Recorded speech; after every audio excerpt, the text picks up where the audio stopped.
Bonsoir, l'Iran est donc sorti officiellement de son isolement international aujourd'hui. C'est la conséquence de l'accord sur le nucléaire iranien conclu à Vienne l'été dernier. Les sanctions économiques qui frappent Téhéran peuvent désormais être levées progressivement, même si tous les doutes ne sont pas encore dissipés. Et il y a même une certaine méfiance qui reste de mise de part et d'autre. Maxime Pérez. La chef de la diplomatie européenne et son homologue iranien côte à côte. La fin d'un bras de fer diplomatique de 10 ans. 6 mois après la conclusion d'un accord sur son programme nucléaire, les Occidentaux ont officialisé la levée des sanctions visant la République islamique. Le symbole est fort, encore plus quand ce sont les États-Unis qui enterrent l'âge de guerre. Tout en appliquant cet accord nucléaire, nous reconnaissons qu'il subsiste des divergences entre les États-Unis et l'Iran. Nous restons déterminés à empêcher l'Iran de déstabiliser la région, ce qui inclut ses menaces contre Israël et nos partenaires du Golfe, de même que son soutien à de violentes organisations satellites au Yémen et en Syrie.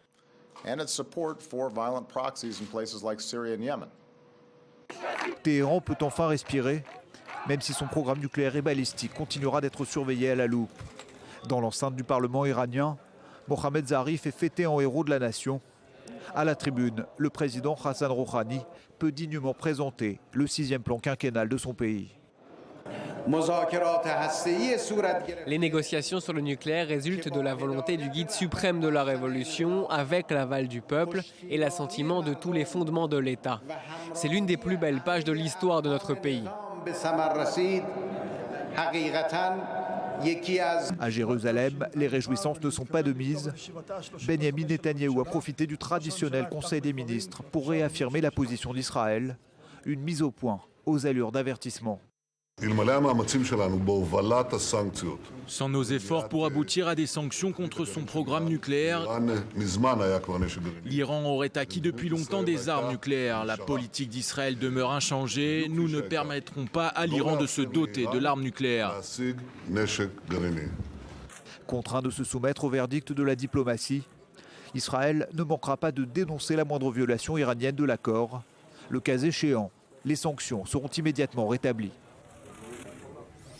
Alors l'entrée en vigueur de cet accord s'accompagne également d'un échange de prisonniers inédit entre l'Iran et les États-Unis. Les Américains ont notamment obtenu le retour d'un journaliste correspondant du Washington Post à Téhéran qui venait d'être condamné pour espionnage. Julia Ganancia.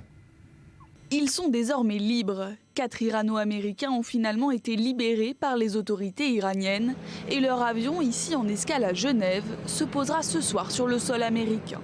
Aux États-Unis, leur famille les attend et certains ont du mal à y croire. C'est tout simplement une nouvelle spectaculaire. Nous sommes si heureux. J'ai vraiment hâte de le voir. J'espère juste qu'il est en bonne santé. Jason Rezaian, 39 ans, avait été arrêté en juillet 2014 chez lui à Téhéran. Il travaillait comme correspondant du Washington Post depuis 2 ans.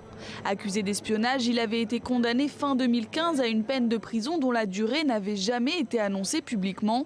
Le pasteur irano-américain Saïd Abdeini avait été arrêté en 2012 pour raisons religieuses. Il va lui aussi retrouver la liberté.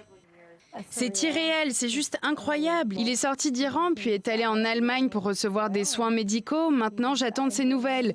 Toutes ces années ont vraiment été comme des montagnes russes émotionnellement. Libre aussi, l'ancien marine Amir Hekmati. Reconnu coupable d'espionnage, il avait été condamné à mort avant que sa peine soit commuée en 10 ans de prison. Enfin, Nosratollah Khosravi-Rotsari, qui n'a semble-t-il pas voulu quitter l'Iran immédiatement. Un échange qui a aussi obligé à la clémence les États-Unis. Il relâche ainsi 7 prisonniers iraniens condamnés pour ne pas avoir respecté les conditions des sanctions imposées à l'Iran. Alors il y a évidemment ceux qui ne partagent pas cet optimisme général et ces sourires affichés comme on l'a vu à Téhéran. C'est le cas d'Israël. Bonsoir Dror Even Sapir. Comme on pouvait s'y attendre évidemment, Netanyahou lui reste le chien de garde on va dire de cet accord sur le nucléaire. Oui, et il se fait peut-être le porte-voix d'autres puissances régionales qui, elles, n'osent pas s'exprimer peut-être aussi directement contre l'accord, notamment les pays du Golfe. Alors, du point de vue de Netanyahou, il reste encore 2 cartes à jouer. Bon, l'accord est un fait accompli, hein. Mais il reste deux cartes à jouer. La première, c'est celle de l'éventuel non-respect par l'Iran des clauses de l'accord. C'est ce que Benjamin Netanyahu a dit ce matin à l'ouverture de la réunion hebdomadaire de son gouvernement. Nous surveillerons de près l'application de l'accord, ce qui signifie très clairement que les agences de renseignement israéliennes, le Mossad notamment, auront un rôle crucial à jouer sur le terrain, non pas pour bloquer les progrès du programme nucléaire iranien, comme c'était peut-être le cas dans le passé, mais pour surveiller que l'accord de Vienne est bel et bien appliqué. Et puis deuxième carte à jouer du point de vue d'Israël, c'est de rappeler, de mettre en garde contre les conséquences de la levée des sanctions effectives dès aujourd'hui. Lever des sanctions, ça signifie que l'Iran pourrait peut-être sortir de son marasme économique et donc investir des sommes plus importantes encore que par le passé dans les organisations terroristes qu'elle soutient dans la région. Le Hezbollah libanais, c'est une évidence, et peut-être aussi le Hamas palestinien, même si les relations entre le Hamas et l'Iran ne sont plus ce qu'elles étaient, puisque le Hamas s'est éloigné de la République islamique suite à dès les premiers jours de la guerre civile iranienne, de la guerre civile syrienne, pardon. Alors il y a les États-Unis, on a vu tout à l'heure ce message de Barack Obama, à la fois optimiste, mais aussi empreint de méfiance.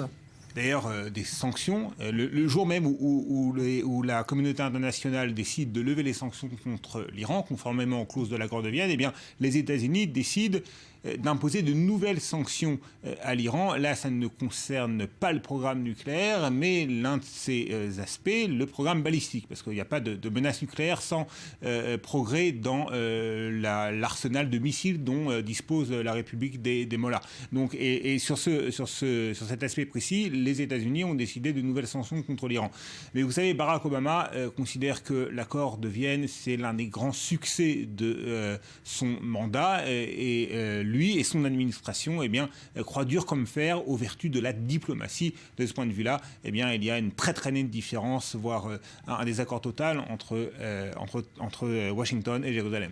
Alors, et puis Téhéran, maintenant, reste à savoir comment les Iraniens vont se positionner une fois que cet accord, évidemment, entre en vigueur. Alors, en Iran aussi, il n'y a pas un véritable consensus, puisque les éléments les plus conservateurs sont opposés à cet accord, qu'ils considèrent être un accord mauvais pour les aspirations nucléaires civile de la République islamique. Et puis le guide suprême du régime, l'ayatollah Khamenei, a été très clair. Il n'est pas question de normaliser les relations de son pays avec les États-Unis. Ce que les conservateurs craignent en Iran, c'est qu'à la faveur de la levée des sanctions, les investisseurs étrangers, notamment occidentaux, arrivent en masse dans l'économie du pays, et que donc il y aura des changements sociaux qui pourraient favoriser les tendances les plus libérales, modernes, pro-occidentale de la société iranienne. Et là, ça pourrait bien évidemment constituer un danger politique pour les éléments les plus conservateurs du régime. Merci, Dror Evan Sapir. Et puis l'Iran qui va donc récupérer à partir d'aujourd'hui des avoirs qui étaient bloqués sur des comptes à l'étranger. Par exemple, aux États-Unis, John Kerry l'a dit tout à l'heure, 1,7 milliard de dollars qui vont être immédiatement libérés à destination de Téhéran. Cela signifie également la possibilité désormais de commercer librement avec l'Occident afin de faire rentrer des devises dans un pays au bord de l'asphyxie. David Neyman. À peine officialisée, la levée des sanctions contre Téhéran ouvre des perspectives de redressement majeures pour l'économie iranienne. Le président Rouhani n'a pas attendu davantage pour présenter au Parlement ce dimanche son budget de l'après-sanction. Avec l'entrée en vigueur de l'accord nucléaire, les sanctions oppressantes imposées contre le pays et qui avaient mis beaucoup de pression sur notre économie et sur le bien-être de notre peuple ont été levées avec l'aide de Dieu. 10 années de mesures de rétorsions internationales auront laissé des traces, près de 500 milliards de dollars de coûts, d'après les estimations. Dans un premier temps, les autorités misent sur un retour massif de l'investissement étranger. Les ambitions sont élevées. Pour atteindre une croissance de 8%, nous devons attirer 30 à 50 milliards de dollars en investissements étrangers chaque année. Et les chantiers ne manquent pas. Outre des infrastructures à remettre à niveau, l'Iran offre son gigantesque potentiel énergétique. Première réserve mondiale de gaz, quatrième de pétrole. La République islamique est tout de même consciente que le contexte actuel ne lui permettra pas de propulser son économie uniquement par ce biais, avec des cours au plus bas depuis 12 ans. La perspective de faible prix du pétrole dans les années à venir et des potentiels inexploités dans de nombreuses industries, tout indique que la demande intérieure ne peut pas pousser à elle toute seule l'économie vers la croissance économique de 8%. Un objectif qui dépasse les prévisions du FMI, 5% de croissance pour la première année sans sanctions. Enfin, plus immédiat, Téhéran s'apprête à récupérer dans ses caisses plusieurs dizaines de milliards de dollars issus d'avoirs gelés. De quoi desserrer l'étau sur ce pays de 80 millions d'habitants, toujours en proie à la récession, à un taux de chômage élevé et à l'hyperinflation. On revient à présent sur l'entrée en vigueur de l'accord sur le nucléaire iranien et la levée des sanctions qui est effective depuis aujourd'hui. Comment réagit-on justement à Téhéran, Léa Volbert? Pour eux, la levée des sanctions économiques sonne comme une libération. Nous sommes heureux, j'ai l'impression que nous sommes libres maintenant. Nous sommes en dehors de la cage et nous pouvons faire ce que nous voulons. Le président Hassan Rouhani salue une page qui se tourne dans l'histoire de son pays. Une nouvelle page, un nouvel élan, un nouveau départ pour la plupart des Iraniens qui accueillent ce feu vert de l'AIEA avec enthousiasme. À mon avis, c'est une grande victoire pour l'Iran. Une fois de plus, nous avons su nous imposer sur la scène internationale. Les sanctions avaient été adoptées en 1979 par les États-Unis, en 2006 par l'ONU, puis en 2007 par l'Union européenne. Des années noires pour les Iraniens qui ont dû faire face à une inflation de près de 40%. Ces derniers mois, de nombreux magasins et usines ont été contraints de mettre la clé sous la porte. Ces sanctions étaient une injustice imposée au peuple iranien. La levée de ces sanctions revient sur cette injustice. Ça nous rend forcément heureux. Mais certains sont plus sceptiques et appréhendent une longue période de transition. Si les diplomates applaudissent dès demain la concrétisation de l'accord signé en juillet dernier, les Iraniens, eux, attendent avec impatience les répercussions dans leur vie quotidienne. Alors, comment interpréter justement cette nouvelle période qui s'ouvre, historique, avec optimisme ou méfiance? On va en parler justement avec deux experts. Bonsoir Yitzhak Levanon, vous êtes ambassadeur d'Israël, vous avez été en poste notamment en Égypte. Bonsoir depuis Paris à Thierry Coville, bonsoir, chercheur à l'IRIS, spécialiste de l'Iran. Première question pour vous Thierry Coville d'ailleurs, est-ce que vous êtes dans ceux qui voient avec optimisme s'ouvrir cette nouvelle ère ou est-ce que vous êtes méfiant, comme le sont d'ailleurs aussi à la fois les Iraniens et les Américains aujourd'hui? Écoutez, je pense qu'on peut être quand même optimiste dans le sens où c'est un problème qui a empoisonné les relations internationales. On arrive à le régler par la diplomatie. Il va y avoir un accord de 10 ans pendant lequel l'Iran va accepter des inspections très intrusives de l'AIEA. Ça permet à la société iranienne de respirer et je pense que c'est une bonne chose que l'Iran et les États-Unis commencent à se reparler, même si effectivement, comme vous l'avez dit, il y a de la méfiance des deux côtés. Alors, Yitzhak Levanon, comment vous voyez-vous cette nouvelle période qui s'ouvre aujourd'hui? Premièrement, l'accord qui a été signé est derrière nous. On est dans une nouvelle phase maintenant. Et je crois que l'Iran a plusieurs possibilités, mais il faut attendre un peu de temps pour voir dans quelle direction l'Iran va procéder après que les sanctions ont été levées. Et comment elle va faire avec la nouvelle donne de la communauté internationale? Est-ce que ça va changer quelque chose à l'intérieur ou pas? D'après ce que j'entends ce matin, les voix qui arrivent de l'Iran, ils sont tous contents bien sûr, mais je détecte un certain criticisme contre le gouvernement iranien pour avoir duré pendant 10 ans cette politique à la place de changer cette politique il y a bien longtemps. Donc je crois que nous sommes en face d'une certaine situation qu'on ne peut pas dire exactement dans quelle direction l'Iran va partir. Il y a plusieurs possibilités. Je crois que l'Iran devrait opter pour le changement radical pour le bien, pour la population iranienne et pour l'Iran elle-même. Est-ce qu'à votre avis, Thierry Coville, justement, ces changements et ce retour finalement d'une économie plus libre, ça peut occasionner des changements politiques qui peuvent déplaire au régime et notamment aux conservateurs? Oui, alors ça c'est la grande question. Bon, déjà dans un premier temps, il faut savoir que la situation économique est catastrophique en Iran actuellement, avec en plus la chute du prix du pétrole. La croissance, je pense, est actuellement négative. Il y a un taux de chômage entre 20 et 25%.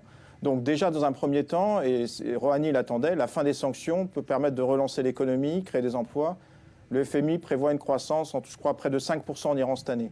Donc il y a en plus des échéances politiques très importantes. C'est que, si vous voulez, il y a les élections législatives bientôt en Iran. Les durs sont très présents au Parlement. Rouhani espère remporter ces élections. Qu'est-ce qui va se passer sur le plan politique? Franchement, honnêtement, j'en sais rien. Ce que je vois en Iran en tant que chercheur en sciences sociales, c'est une société qui se modernise. Et il y a un vrai rapport de force entre la société civile iranienne qui s'est profondément modernisée partout en Iran et le régime. Une partie du régime essaye de s'adapter. Je pense que c'est les modérés. Une autre partie est quand même beaucoup plus dure, mais il y a beaucoup de contacts entre la société et le régime. Je pense qu'on commet une erreur de penser que les deux sont isolés. Donc, qu'est-ce qui va se passer? J'en sais rien. Mais par exemple, je pense que la classe moyenne liée au secteur privé va prendre peut-être de plus en plus de pouvoir. Ça peut avoir un impact politique à terme. On a eu tout à l'heure cette phrase de Barack Obama, Yitzhak Levanon, qui disait on n'est pas dupe du comportement déstabilisateur, hein, c'est ce qu'il a dit pour parler de l'Iran dans la région. Ça veut dire qu'en même temps, on se méfie de ce que fait l'Iran à l'extérieur. Pour le moment, je crois que le président Obama était contraint de dire une chose pareille à la veille de la levée des sanctions et de terminer, disons, ou de commencer de façon concrète cet accord avec les Iraniens. La seconde chose, je crois que les États-Unis et l'Europe, ils font une bien distinction entre la position de l'Iran régionale. Je prends carrément la question de la Syrie, la question de l'Irak, la question du Yémen, avec l'accord nucléaire. Ce sont deux choses qui sont complètement différentes. Dans ce sens-là, je crois que l'Europe et les États-Unis incluent aussi la position anti-israélienne virulente de l'Iran dans ce complexe régional. Donc les États-Unis voient à deux niveaux, à deux vitesses, les relations avec l'Iran. Premièrement, la question du nucléaire, ce qui a été... Obama a dit que pour 15 ans, les Iraniens n'ont pas la possibilité d'arriver à une arme nucléaire. Et la seconde chose, et là, il y a une confrontation entre l'Iran et l'Europe et l'Occident. Je crois que s'il y aurait un changement interne, avec la levée des sanctions, l'argent qui va arriver, l'amélioration de la vie sociale, l'économie iranienne, les jeunes qui espèrent et qui attendent, peut-être qu'on pourra voir à la rigueur un changement. Mais c'est très tôt et très prématuré de dire que ceci va arriver précisément en Iran, mais c'est une possibilité. Il y a d'autres possibilités que l'Iran continue. J'en doute que dans les 5 ou 6 ou 10 ans, les Iraniens vont duper les États-Unis parce qu'ils ont besoin de l'argent, ils ont besoin de changer, ils doivent changer tout, la flotte aérienne, l'armée, la défense, l'économie, tout. Donc je crois que l'Iran va continuer avec cet accord, mais elle ne va pas changer sa politique régionale, plus précisément vis-à-vis du Yémen, de la Syrie, de le Hezbollah et de l'Irak.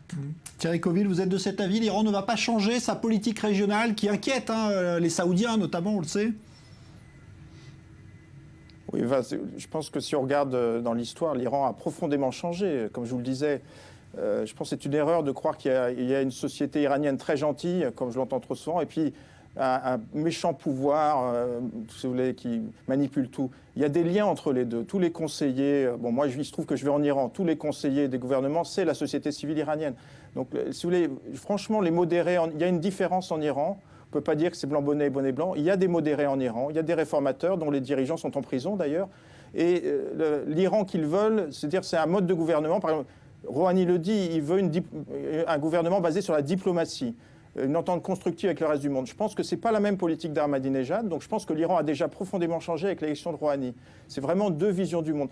D'autre part, et je suis d'accord, ça ne veut pas dire que l'Iran tout d'un coup va devenir gentil. Aucun pays devient gentil. L'Iran va défendre ses intérêts dans la région, ce qu'ils estiment être leur intérêt, mais je pense qu'il y a quand même deux visions qui s'affrontent. Une vision très idéologique avec les durs, une vision beaucoup plus pragmatique, mais les deux sont très nationalistes, hein, et les Iraniens resteront nationalistes tout le temps, et ils défendent leurs intérêts régionaux, ça c'est clair. Yitzhak Levanon.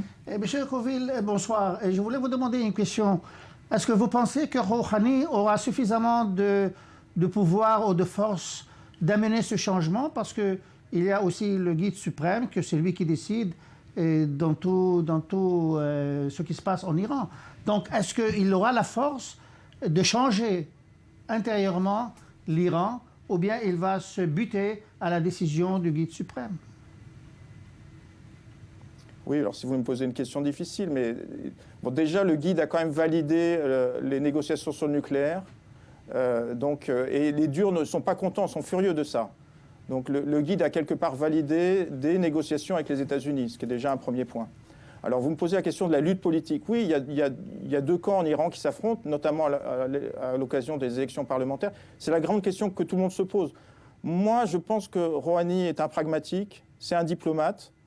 Je pense qu'il sait que la population iranienne est derrière lui, Mais il y a un rapport de force, vous avez raison, et c'est pour ça que les élections législatives de février vont être très importantes.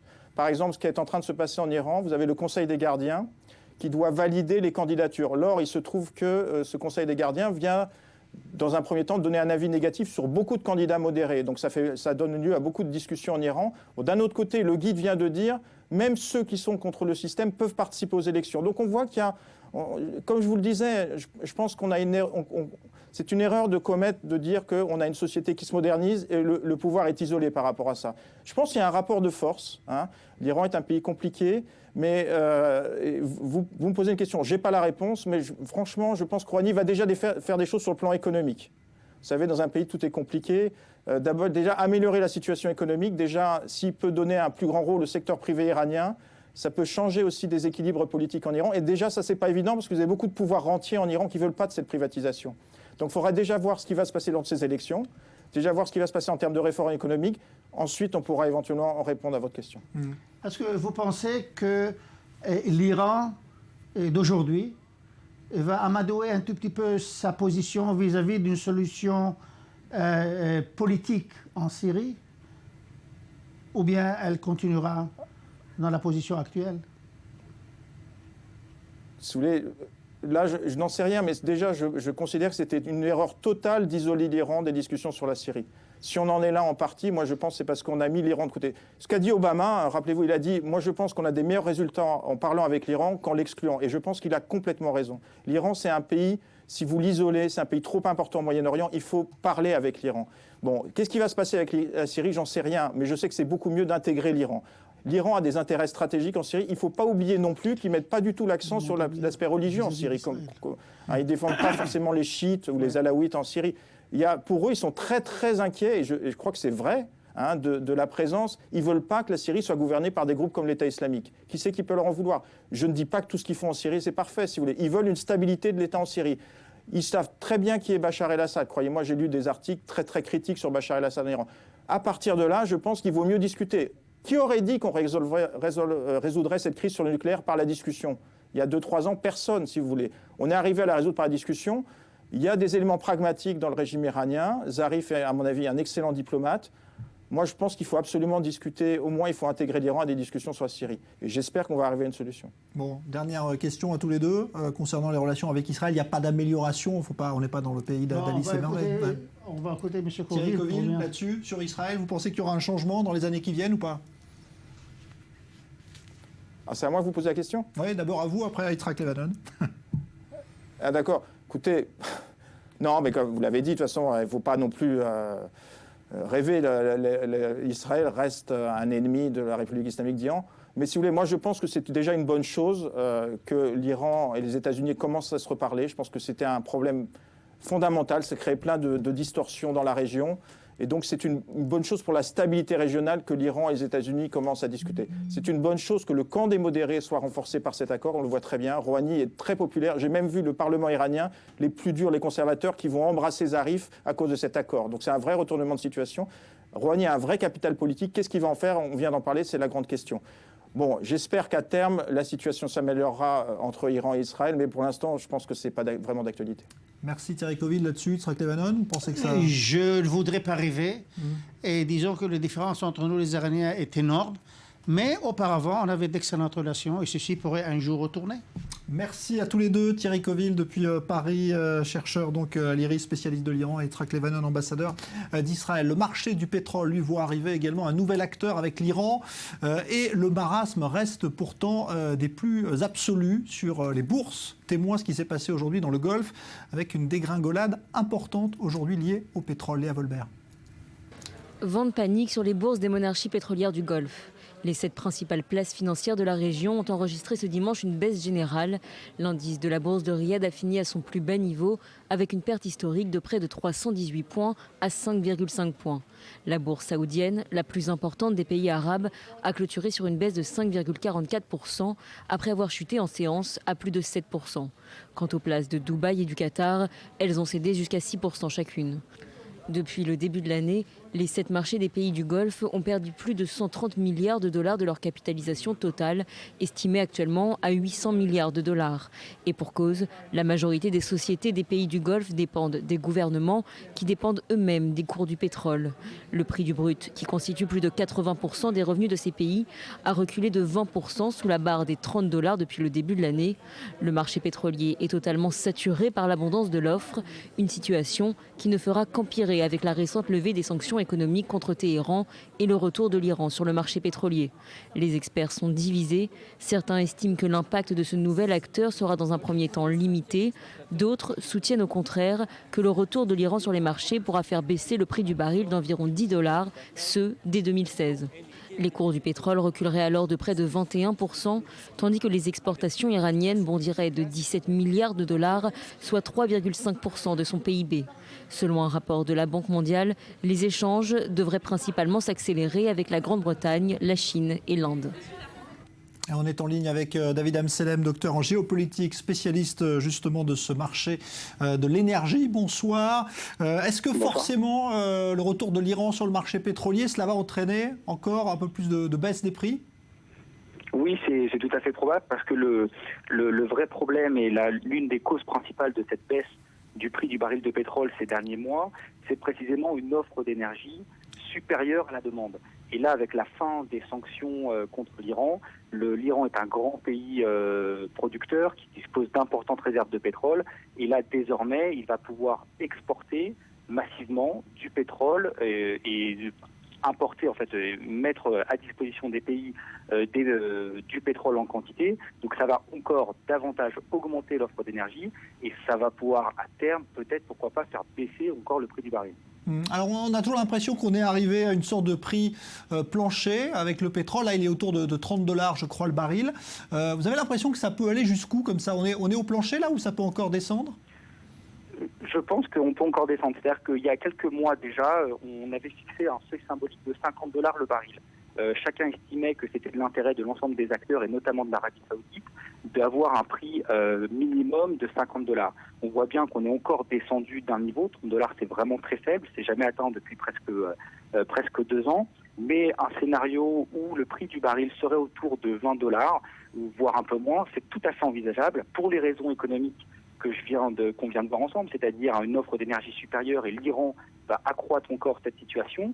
Mais il ne faut pas oublier également que le pétrole reste une matière stratégique et géopolitique et qu'elle reste encore une source d'énergie qui est manipulée par les pays producteurs à des fins politiques. C'est exactement ce que fait l'Arabie Saoudite. On le voit bien depuis plus d'1 an. Elle laisse filer les cours à la baisse pour éliminer la concurrence sur ce marché pétrolier qui est très concurrentiel.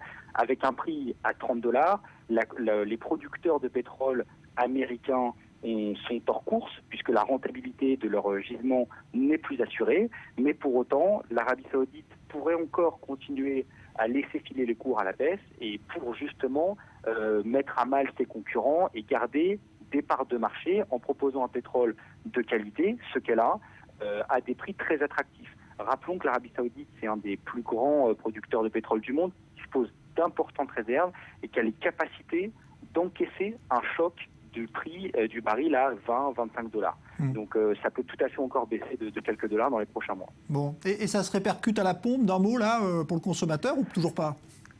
Alors ça dépend évidemment des pays. Par exemple, en France, on sait que l'État prélève énormément de taxes sur le prêt à la pompe. En Israël, il y a peut-être encore des conditions, mais globalement, évidemment, les États essaient de répercuter. Alors à la marge, c'est quelques centimes d'euros, de dollars, de shekels qui se répercutent. On le voit, mais l'enjeu ne se situe pas spécifiquement au niveau de la pompe pour les États. On est dans d'autres enjeux industriels notamment. Merci beaucoup pour cette analyse, David Amsellem. Je rappelle que vous êtes spécialiste donc, du marché énergétique.